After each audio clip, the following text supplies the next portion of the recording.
土佐湾を望む高知県須崎市阿波虎譜岳の里。この地でしか生育しない不思議な竹が虎譜岳、虎竹です。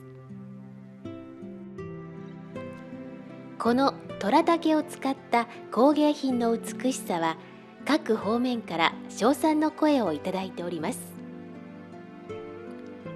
竹のある暮らしをご提案する山岸竹材店は、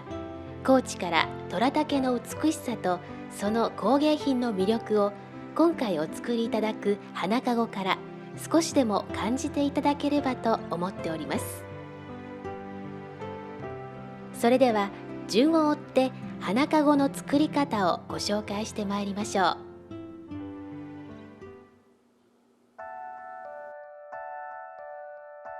材料を確認していきましょう。まず編み上げ用の一番長い竹ひごは虎模様の入ったものを6本、模様なしを6本使います。次に花かごの手の部分になる少し短い模様入りの竹ひごが2本、長さの短い力竹は虎模様入りが3本、模様なしが3本、リング状になった童話は模様入りが1つ、模様なしが1つ、そして花を生けるための水を入れるプラスチック製の容器、落としが1つ。以上が花かごを作るための材料です。必要な材料が揃っているかご確認ください。キットの中には補修用として予備の材料も入れています。また材料と合わせて10センチ程度の長さが測れる物差しまたはメジャー、さらに水を張った洗面器などの容器または霧吹きをご用意ください。花かご作りは大きく6つの作業工程に分かれています。まずは花かごの底の部分を作る底編み、次にそこから上に向かう部分の立ち上げ、花かごの高さの中心部にリング状の竹を入れる童話入れ、花かごの縁の部分を整える縁作り、そして底の部分をきれいに収める底じまい、最後に花かごに手の部分をつける手付けをして完成です。それでは手順に従って作っていきましょう。底編み。材料の中から模様の入っていない長い竹ひご6本をご用意ください。印をつけてありますので、これを中心になりますので、これを上にして、竹を置いていってください。まず右と左に1本ずつ持っていただいて、左手に持った竹をまず右斜め上に1本、そしてその上に60度、約60度の角度で重ねるように竹を置いてください。その時こう重ねた時の、2センチぐらい上にこの印が来るように置いてください。はじめに左手に持った竹ひごを右斜め方向に置き、右手に持った竹ひごを上に重ねておきます。この時竹ひごの中央の印がクロスした部分より2センチほど上に、また重なりの角度は60度くらいになるようにしてください。次に右の上に走っている竹をすくうようにして上から竹を下ろしていきます。中心はここです。右上に伸びる竹ひごの下をすくって左上に伸びる竹ひごの上に重ねます。そのまま手前に下ろし中央部で合わせます。先ほど入れた竹の右のに走っているひごをすくっていただいて、左斜め上に流れているひごと平行に竹を入れてください。次に今入れた右の竹ひごの下をすくい、左斜め上に伸びる竹ひごと平行になるように中央に寄せていきます。これで左に伸びる竹ひごは2本になりました。1、2、3本あるうちの左側の竹をすくって右斜め上のひごと平行に入れてください。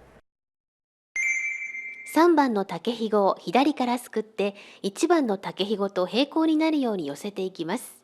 これで右に伸びる竹ひごと左に伸びる竹ひごが2本ずつ中央でクロスする形となりました。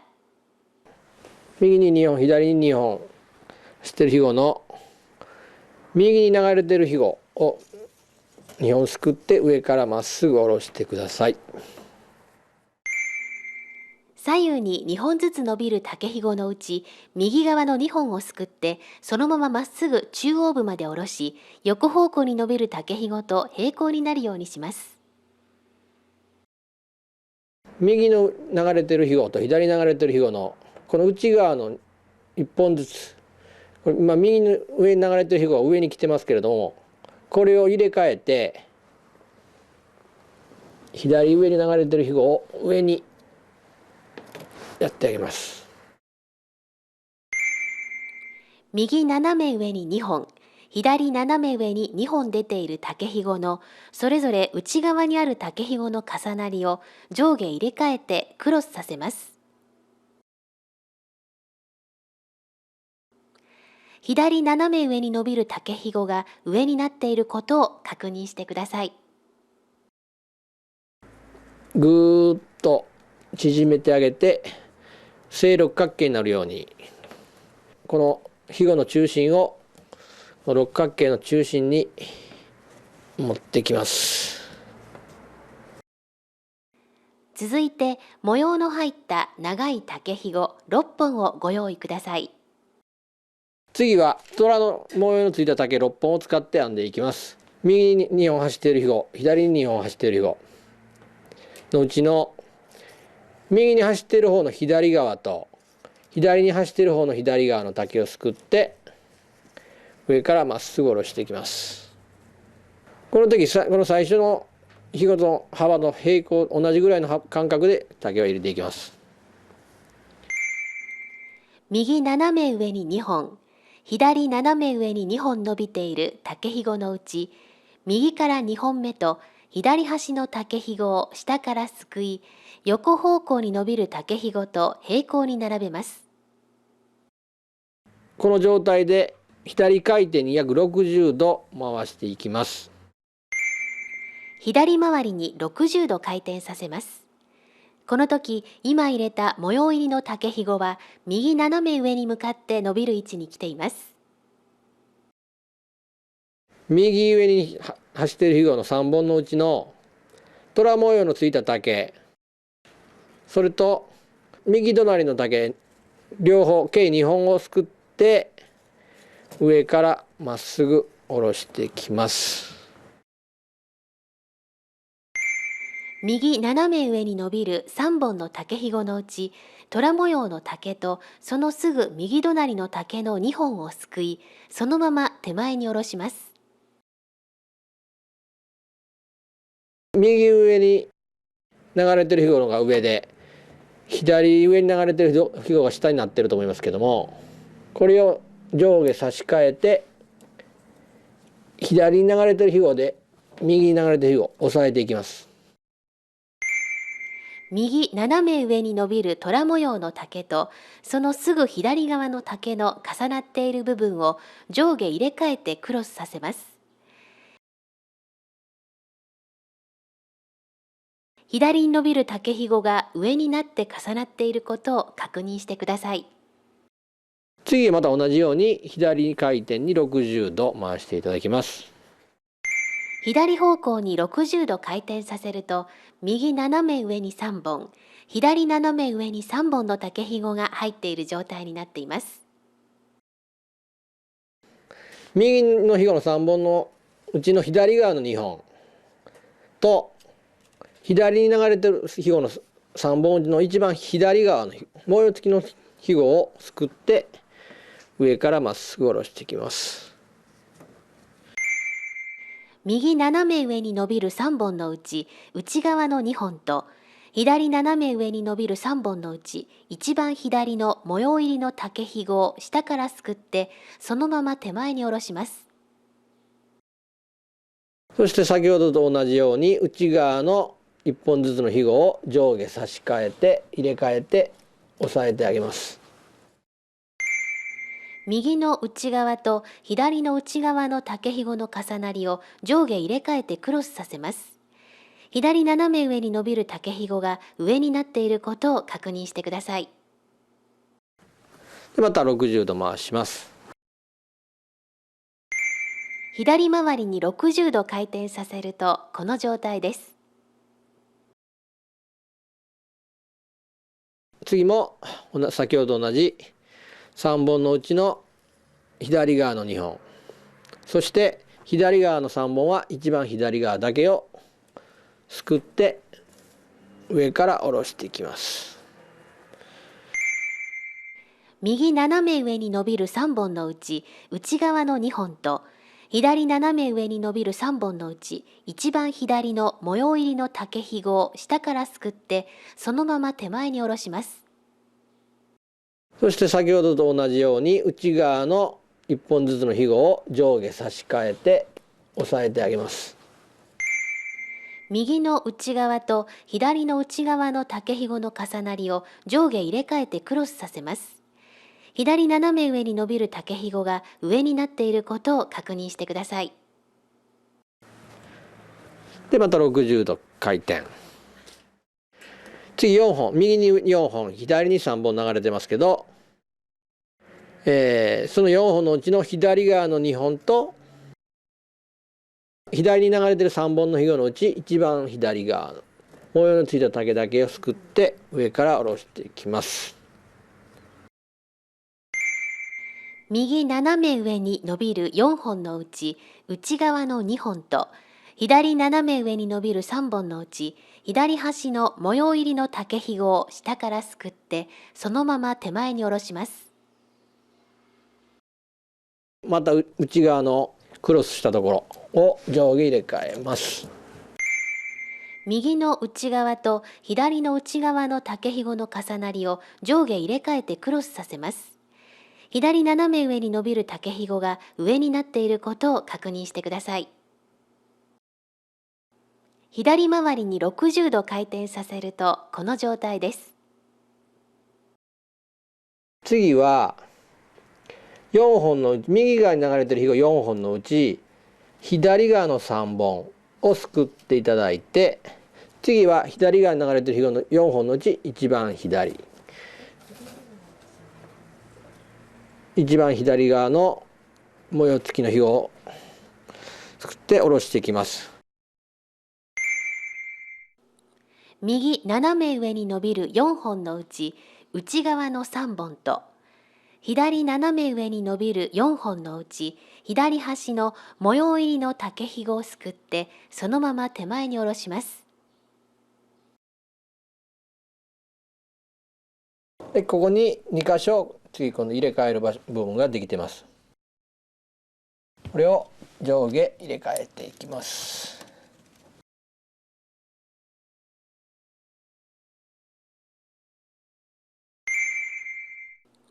模様入りの竹ひごがクロスしているとこから斜め下の左右に模様入りと模様なしの竹ひごがクロスする点が2箇所あります。この2箇所の上下を入れ替えます。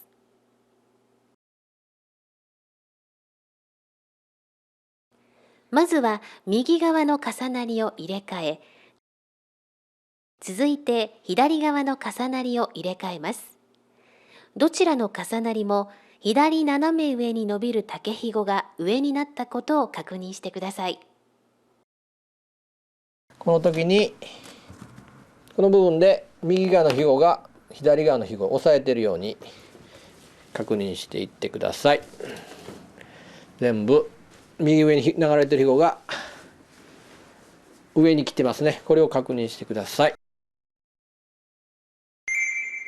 この時、虎模様入りの竹ひごの外側の交差部分6箇所すべてが右上に流れる竹ひごが上になっていることを確認してください。この4本に流れてる4本4本4本ずつで肥後が流れて、6方向に流れてますけども、この4本の肥後の幅を約 8.5 センチぐらいになるように縮めていってください。どこで測っていただいても約 8.5 センチにしていただければだいたい綺麗な六角形になると思います。続いて模様入りの竹ひごで挟まれた4本の竹ひごの幅がどの方向も 8.5 センチ程度になるように幅を整えてください。これで底編みは完成です。続いて立ち上げです。作業に移る前に今編んだ花かごの底の部分を霧吹きを使って湿らせます。こうしておくと竹が柔らかく割れにくくなり作業しやすくなります。器に水を張った中につけていただいても構いません。次は模様の入っていない力竹3本をご用意ください。この皮のついてない方の力竹をこの六角形の3つの穴に入れていきます。まず1本この3つの穴に1つ入れていただきます。次にこの3つでもこの3つでも構いませんが入れていただくときに最初に1本入ってますんでちょっとこう曲げていただいてこれをまたぐような形で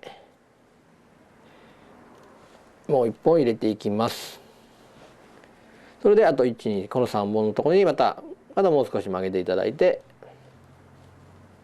力だけを入れておきます。中央の六角形の中に3つの六角形が3方向に並んでいます。3本の力竹が中央で交差するようにその3箇所に入れていきます。力竹はどの方向から入れ始めても構いません。竹のしなりを利用して力竹の端を外側にある模様入りの竹ひごの下に引っ掛けるように入れていってください。力竹を入れ終わったら割れにくくするために底の部分をもう一度水で湿らせてください。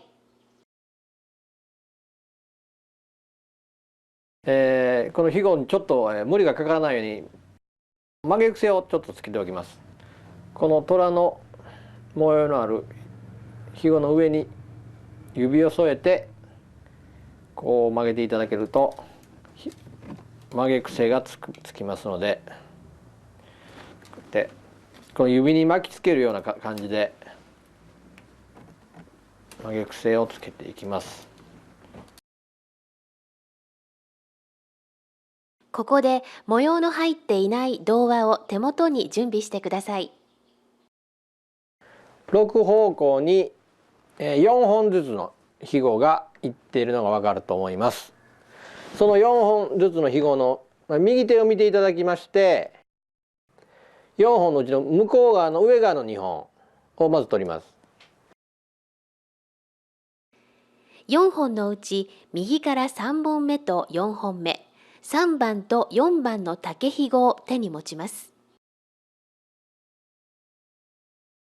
同様に右から順に6方向すべての3番と4番の竹ひごを手に取って束ねていきます。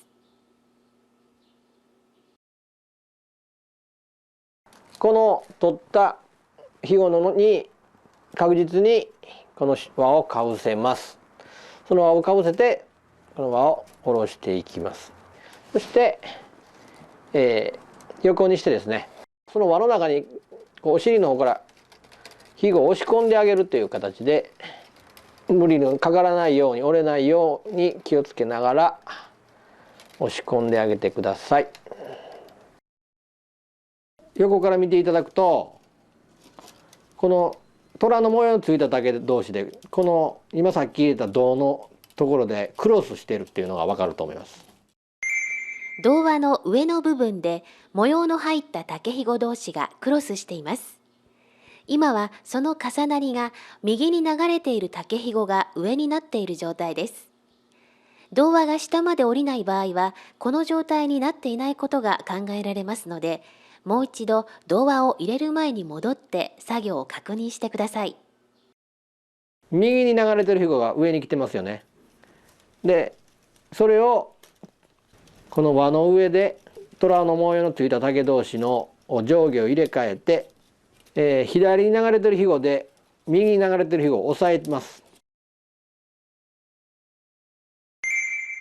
右に流れている竹ひごが上になっていた模様入りの竹の交差を、左に流れる竹が上になるように上下を入れ替えてください。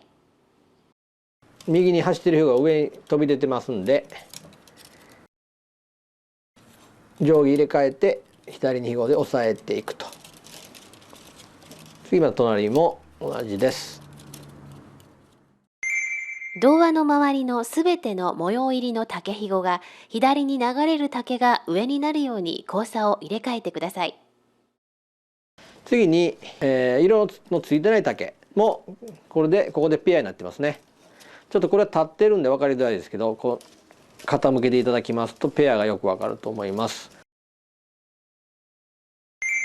模様の入っていない竹も今は右に流れている竹が上になっている状態です。右に流れてるひごが浮いてますんで、左に流れてるひごで押さえていく。模様の入っていない竹ひご同士も虎模様入りの竹と同じく左に流れる竹が上になるように交差させて一周します。右に流れてるひごは右にこう倒しながら編んでいくのがちょっとポイントですね。この時水で湿らせながら行うと作業がしやすくなります。右に流れてるひごと左に流れてるひごが分かると思います。これは全部右に流れてるひごですね。これが左に流れてるひごで、右に流れてるひごを今先ほどクロスしたところからここから先は全部右に流れてるひごを下敷きにされないように外側に全部引き出しておいてください。右方向に流れている竹ひごの先がすべて外側に跳ね出るようにしてください。模様入りも模様なしもすべての右方向に流れている竹ひごが外に出ていることを確認してください。これで立ち上げの部分は出来上がりです。童話入れの作業を行います。手元に模様入りの童話をご用意ください。右に流れてるひごだけを拾っていきます。全部下敷きにされてないって確認しながら右に曲がりながら拾っていきます。それでこういう形で握っていますが、今握ってない方のひご、結局左向けに流れてるひごですね。握ってないひごというのはね、そのひごを握って最初に取ったひごを離してください。それに虎の模様のついた輪をかぶせていきます。これも先ほど同様上から下ろしていってですね、入れていってください。この時にこの輪に針金で留めてあるところがあると思います。その、留めてあるところを前回入れたその白い輪の留めてあるところがあると思います。そこと反対側に来るように入れていってください。左手を使い外に出した右方向に流れている竹ひごすべてを取って束にします。続いて右手を使い握っていない竹ひごを束にして持ち、左手の束だけを離します。右手に持った竹ひごの束に模様の入った童話を通します。この時童話を留めている針金の位置が先に入れた模様の入っていない童話の針金部分とは反対の位置に来るように入れてください。今度は模様付きの竹と模様付きのない竹でペアになってます。それを先ほど本と同じ、右に流れてるひごを左に流れてるひごで押さえていく。それを順番に繰り返して全部組み替えていきます。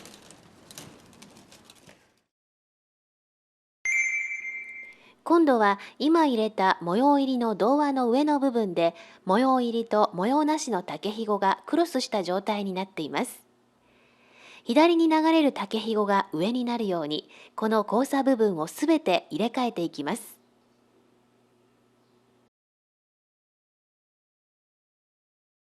全部編み終わりましたら、右に流れてるひごは右に流しながら、左に流れてるひごは左に流しながら下の方に引き下げていきます。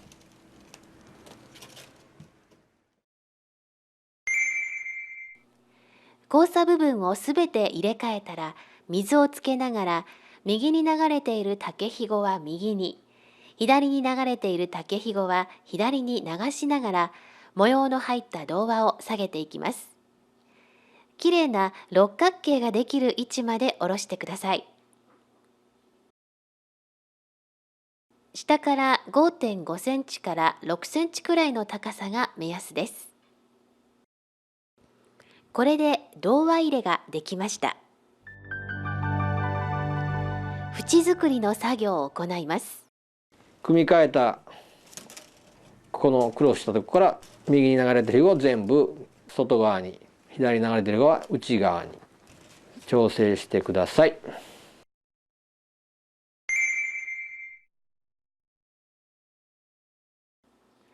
先ほど交差を入れ替えた童話の上の部分から先の竹ひごを右に流れているものは外側に、左に流れているものは内側に来るように整えていきます。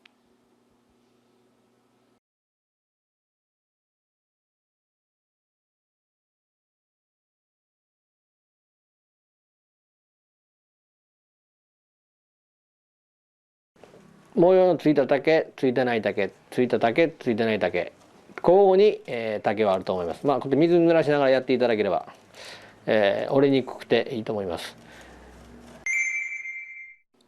今外に引き出した右方向に流れている竹ひごは模様入りと模様なしが交互に並んでいます。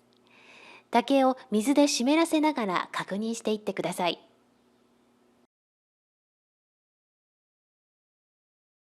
2本でワンペアと考えます。模様のついたひごを左側、ついてないのを右での2本でワンペア。この次のワンペアがこれですね。で次のワンペアがこれ。この右に流れている竹ひごを左に模様入り、右に模様なしが来るようにして2本でワンペアと考えます。このペアの隣のペアはこれです。でこの隣の右のワンペアをすくって右に下ろしていきます。降りてきたところにも力だけがありますんで、その上の穴に入れて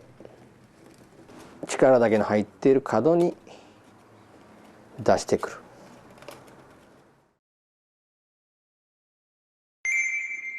模様の入った竹ひごが上に来るように2本を重ねてつかみ、右隣のペアの後ろを通して下に下ろしていきます。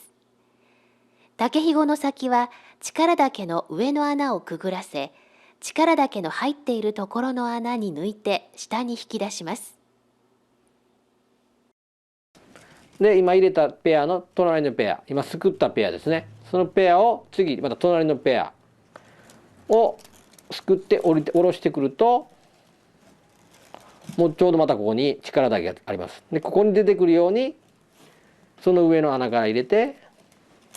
力だけのある穴に出てくる。それを繰り返していきます。すくってこの角に出してくる。この次のペア、すくったペアをこの隣のペアをすくって中へここへ出してくる。これの繰り返しです。底のしまいのために竹ひごの先は7、8センチ下に出しておきます。最後のペアはもう一番最初に入れてますので立ってないんですが、それも隣のペアをすくってこの穴に出てくる。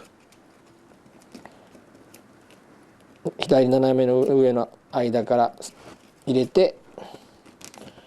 この力だけの穴に出てくる。その時にこの山の高さをだいたいこう揃えてあげてください。こんな感じですね。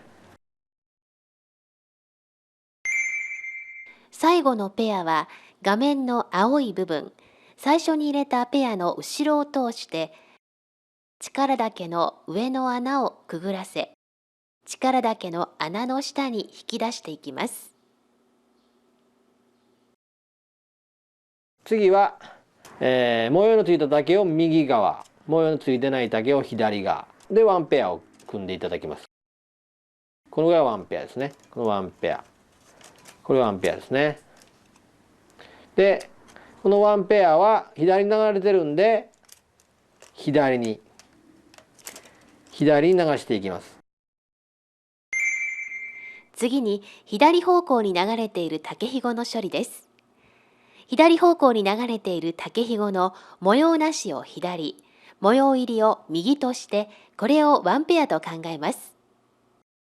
次はペアが出てる山のこの曲線に沿って下ろしていきますと、そうするとこの、模様のついただけでこっちはバッテンできてますね。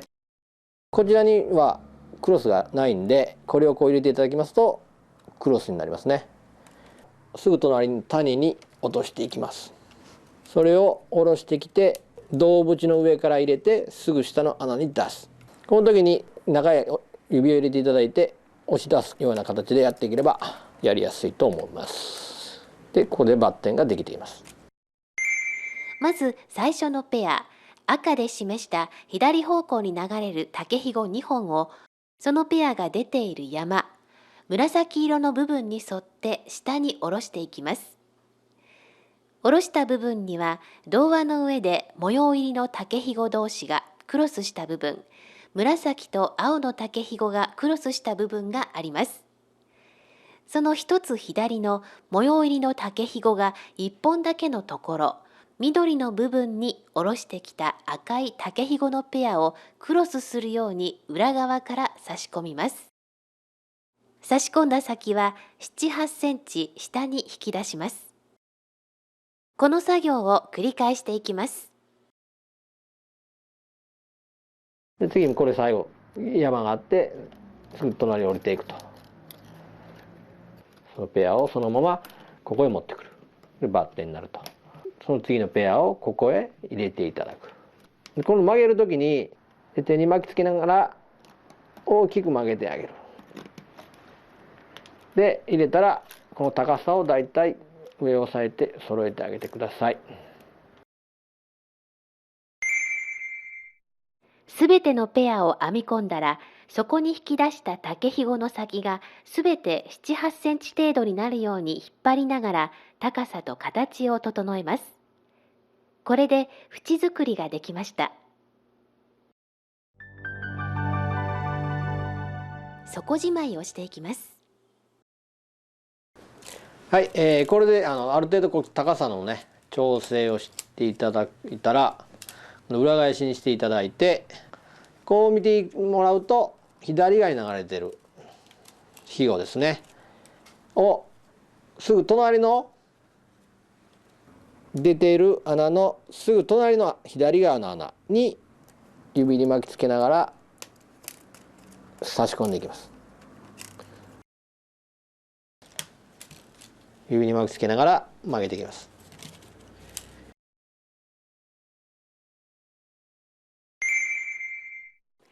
まず底の方から見て左に流れる竹ひごを確認します。左に流れている竹ひごのペアはすぐ左隣の穴に指に沿わせるように竹ひごの先を曲げながら差し込んでいきます。左に流れる竹ひごはすべて同じように差し込んでいってください。右側に流れているひごは右に入れていきます。すぐ右隣の穴に入れていくようにします。でこのまま入れていくと、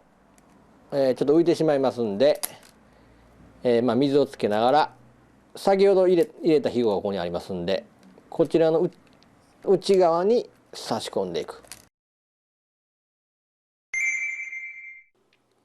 同様に右に流れている竹ひごのペアは右に倒し、すぐ右隣の穴に差し込んでいきます。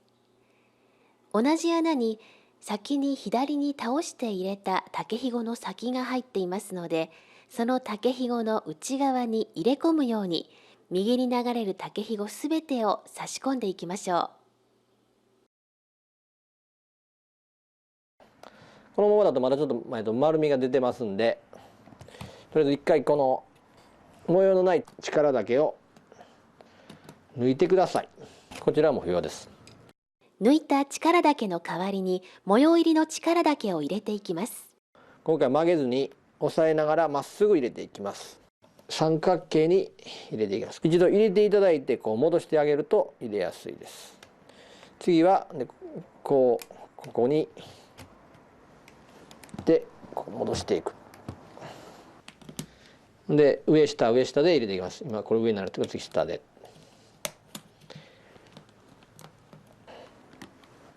これは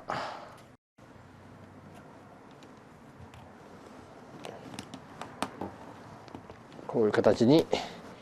上下になるように入れていきます。これでちょっとこう中を沈ませてあげるとこれが高くなってぐらつきがなく置ける感じになります。底の部分に正三角形を作るように模様入りの力だけを差し込んでいきます。この時三角形の角の重なりの上下が交互になるように入れていきましょう。これで底じまいができました。花かごの胴体部分の完成です。手付け。次に手をつけていきます。手をつける場所はこの針金のあるところにつけていきます。針金の近くの、胴の上でクロスしているところから入れていただいて、このバッテンの降りてきたところの右側に出ます。ですぐ隣のバッテンの上からも入れていきます。右はこのクロスしたやつの内側、こちら下左側ですね。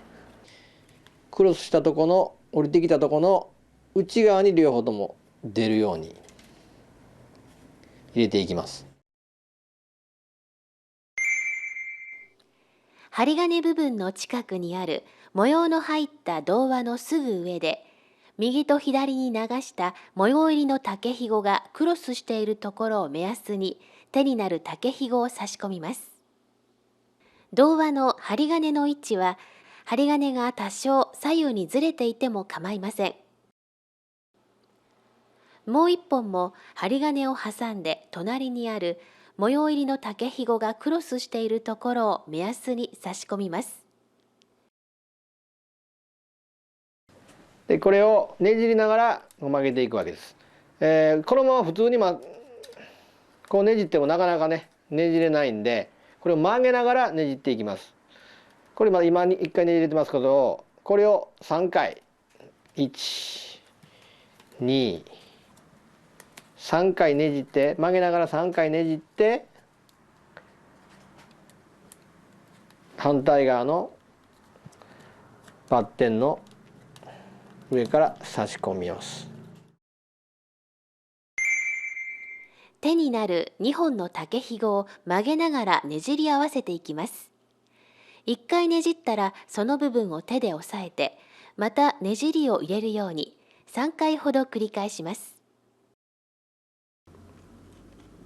模様のある竹のバッテンの上に差し込んでいきます。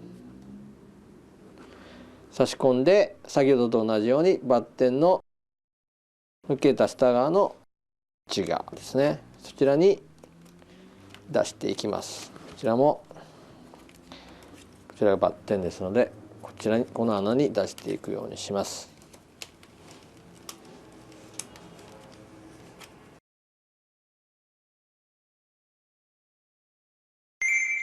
反対側の竹ひごの先も先ほどと同じように、上にある童話の近くで模様入りの竹ひごがクロスした部分から差し込み、下の童話の模様入りの竹ひごがクロスした部分の内側に引き出します。それで差し込んでいただきましたら、セロテープをのけていただいて、この時ちょっと割りが浅い場合があれば、ちょっとこう開いていただければ、手でこうちょっと開いていただければ割れますので、ちょっと開いていただいてもいいと思います。これもちょっと水をつけていただければ柔らかくなりますので、水をつけていただいて、左に流れている筆を左のすぐ隣の左の穴に、右に流れているのはすぐ隣の右の穴に、これも指に絡ましながら入れていく。これも隣の穴に指に絡ましながら入れていっていただければよろしい。これも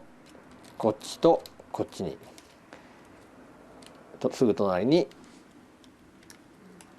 入れていく。こちらもすぐ隣に入れていけば、であとはこう高さとか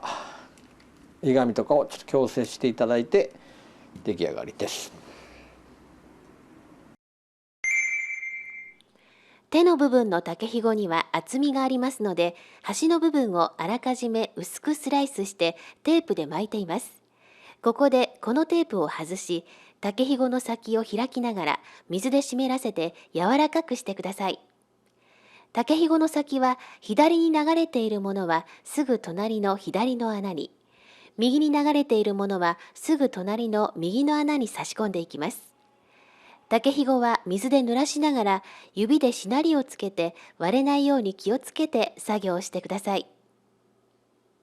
これで手の部分がつきました。最後に水を入れるための落としをかごの中に入れてお使いください。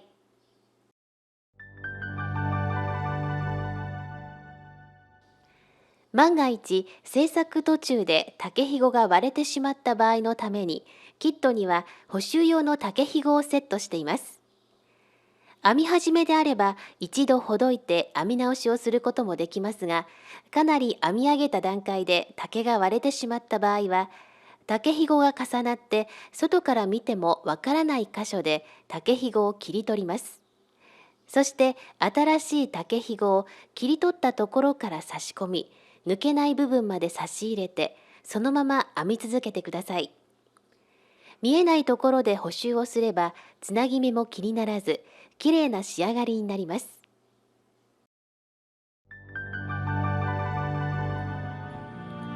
いかがでしょうか。これで虎譜岳の花かごの完成です。季節の花を生けてお楽しみください。